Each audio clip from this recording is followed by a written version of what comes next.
Minister, people, as you know and has been discussed at length in here over the last few weeks, are being absolutely crucified with the rising cost of energy and heating of their homes. We had another report today, a survey from Oireachtas, showing people are cutting back on food, on meals, on essentials because of the rising cost of heating and energy, a basic thing to keep themselves warm. What tax measures are you willing to consider to actually address this cost of living crisis that people are facing? Deputy Boyd Barrett, I absolutely appreciate the challenges that many are facing at the moment and know that the issues you're raising are ones that too many are confronting. And as I said in debate earlier on this evening, in regard to the carbon taxation to be emerging from the very, very dark and very difficult moments of a pandemic, what all it meant with employment, what all it meant for income, for many then to have to confront rising prices on top of this is a bridge that is so hard for many to cross. So I accept that. But it's not about the measures that I'm considering, Deputy Boyd Barrett. It's about the measures that have already been put in place by the government. It's about the measures that were brought in last year's budget. And I accept, Deputy, that for many of the measures we've brought in, you'll always be of the view that more can be done and more should be done. But it's the changes that we made last October that took effect this January in relation to a €5 increase in the weekly payments that are vital to our social welfare code, the changes that were made in the living alone allowance, the qualified child allowance, changes that were made in the fuel allowance, what we have done now in personal taxation, trying to get to a point where more people are paying the standard rate of income tax on more of their income. It's why we increased the personal tax credits.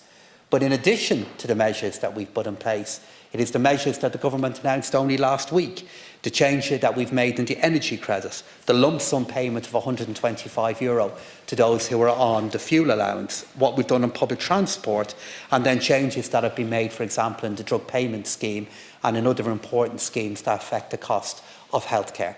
So we have brought forward a package of measures that aim to respond back to the challenge that we know many are facing at the moment, Deputy Boyd Barrett.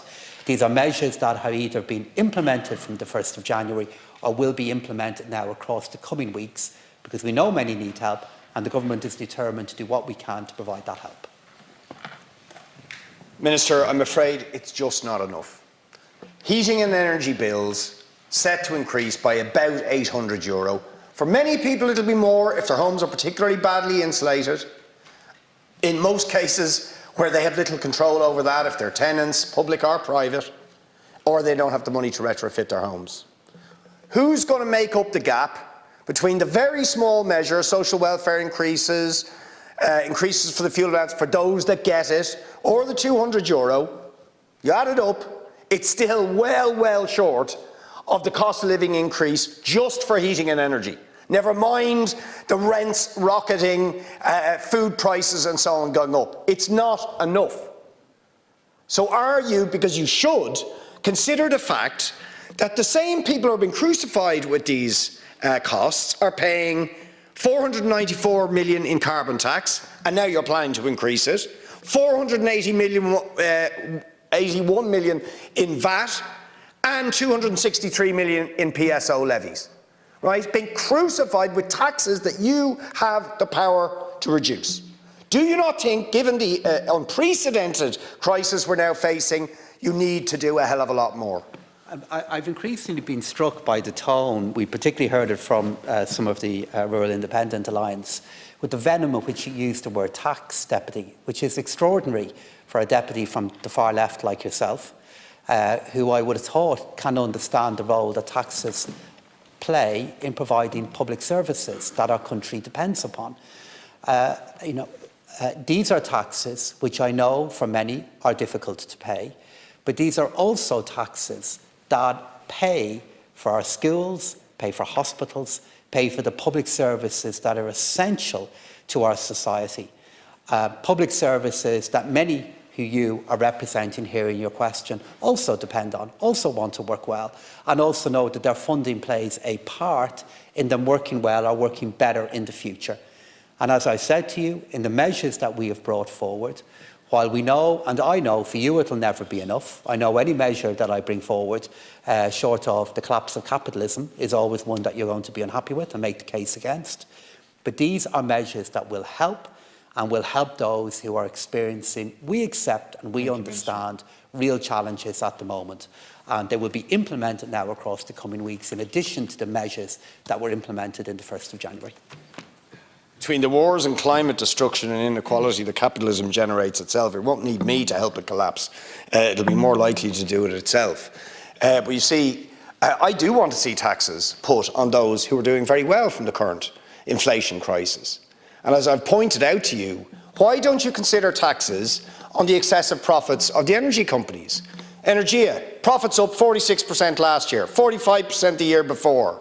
The profits of the oil companies, the profits of the ESB. Do you think it's okay that poor people, people on low and middle incomes, are going to be very considerably worse off, some of them making decisions not to have meals or to pay rent or to pay medical bills, while the companies that are hiking up the prices are making obscene profits? Do you think that's okay? Do you think we should possibly address that injustice? And do you think you should possibly use the power you have as the Minister for Finance to tax their profits as against to impose crippling taxes on people who cannot afford it? We're just bringing in measures that are going to increase the corporate tax rate for the largest companies. I'm not sure what the turnover of these companies is in particular, up to 15%. So corporate tax rates are going to be going up. And you'll appreciate all of the challenge involved in doing this. Again, I know you would want them to go up more. But one of the reasons why we are going to see corporate tax rates increase is because it is a challenge to look at how we can find ways in which, very, very large, very complex and at times very profitable companies can be taxed more effectively and differently. In relation to the point that you made around ESB, ESB is a semi-state company. So the profits they make are returned back to the state in dividends. The dividends they come back and in turn are used by the state to help fund public services that you want to see improved. If you make a decision you want to reduce that level of profitability in any way that you would bring forward, that has a knock-on effect on other services that the government is currently using those dividends to pay for. And that is the reality of it. That is it, Deputy Boyd Barrett. And as I said earlier on, we do appreciate the huge pressure that so many are facing at the moment. We know that the measures that we are bringing forward for many will only help, but we are bringing them forward in recognition of the challenges that they're facing, and they can and will, I believe, help.